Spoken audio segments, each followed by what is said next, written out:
कर्मों का भोग निश्चित है, फिर वो किसी भी जन्म में हो। एक सिद्ध आचार्य अपने शिष्यों के साथ तीर्थ यात्रा पर निकले। कुछ देर चलने के बाद वे थकान निकालने बीच घने जंगल में ही रुक गए। इतने में आचार्य को कुछ आवाज़ें सुनाई दी। ध्यान से सुनने पर आचार्य को समझ आया कि यह कुछ लोगों की रोने की आवाज़ है। उन्होंने शिष्यों को बोला, बालकों सुनो, ये आवाज़ें कहाँ से आ रही हैं। तब शिष्य एक दूसरे का मुंह देखने लगे, क्योंकि उन्हें कोई आवाज़ सुनाई नहीं दे रही थी। फिर भी गुरु के आदेशानुसार उन्होंने थोड़ी दूर पर आकर देखा। केवल आचार्य को एक गहरे अंधेरे कुएं से कुछ लोगों की रोने की आवाज़ सुनाई दे रही थी।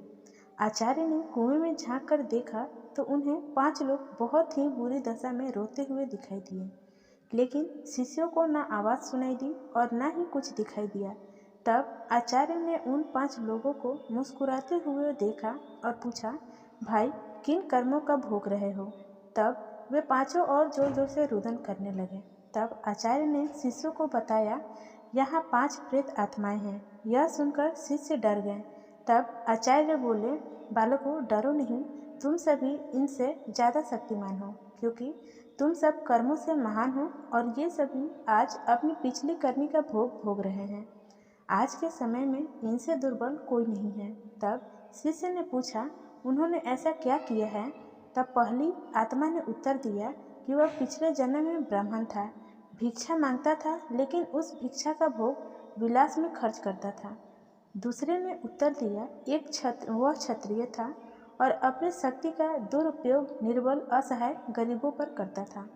तीसरे ने उत्तर दिया, वो बनिया था, बस खुद के फायदे की सोचता था और हमेशा मिलावट करके सामान बेचता था, जिस कारण कई लोग मारे गए। चौथे ने उत्तर दिया, वह क्षुद्र था, बहुत आलसी और जिम्मेदारी से भागता था, अपने माता पिता को पीटता था और दिन रात नशा करता था। पांचवें ने उत्तर दिया, वह एक लेखक था, अश्लील कथाएं लिखता था, उसने समाज को वासना का पाठ सिखाया था। इस तरह वे सभी पापी अपने पापों को भोग रहे हैं। उन्होंने आचार्य से निवेदन किया, आप गुरु हैं, आप दुनिया वालों को समझाएं कि बुराई का रास्ता क्षण के सुखी देता है, लेकिन इसका दंड कई जन्मों तक अंधकार में भोगना पड़ता है। सीख, मनुष्य को कर्मों का फल भोगना ही पड़ता है, फिर वो किसी भी जन्म में हो। कहते हैं जिस तरह ईश्वर हैं वैसे ही भूत भी होते हैं, लेकिन वे जितने दुर्बल होते हैं उतना कोई नहीं, जितने कष्ट में वो होते हैं उतना कोई नहीं। वे अपनी करनी का भोग करते हैं। क्षण की विलासिता कई जन्मों का डर बन जाती है। व्यक्ति कितना भी इतरा जाए, नियति उसके कर्मों का हिसाब रखती ही है। इसलिए सदैव सद्गार पर चले। गलती हुई भी है तो उसे सुधारें। कर्मों का भोग निश्चित है। इस कहानी जिसमें आपको एहसास होगा कि व्यक्ति कितना भी इतरा ले, उसके कर्म उसे उसकी सही जगह पर ला ही देता है और कर्मों का फल जन्म मृत्यु के भी परे है। जब तक पूरा हिसाब नहीं होता, यह फल पीछा नहीं छोड़ते। अब आप ही तय करें, आप पाप का भागी बनना चाहते हैं या सदाचार का।